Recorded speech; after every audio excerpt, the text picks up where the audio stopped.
Bu ilin may ayında Azərbaycanda meyvələr bahalaşıb, tərəvəzlər isə ucuzlaşıb.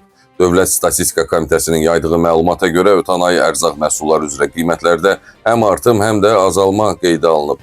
Məlumata əsasən may ayında meyvələrin qiyməti əvvəlki ayla müqayisədə 1% artıb. Eyni dövrdə mineral sular, sərinləşdirici içkilər və şirələr 0,8%, ət və ət məhsulları 0,5% bahalaşıb.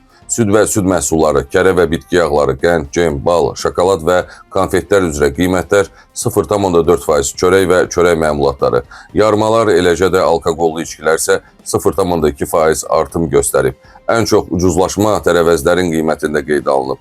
May ayında tərəvəzlər 3,1% ucuzlaşıb. Bu dövrdə yumurta 1,8%, balıq və balıq məhsulları isə 0,4% ucuzlaşıb. Tütün məmulatlarının qiymətləri isə sabit qalıb. Cari ilin may ayında illik inflyasiya 5,6%, aylıq inflyasiya isə 0,1% təşkil edib.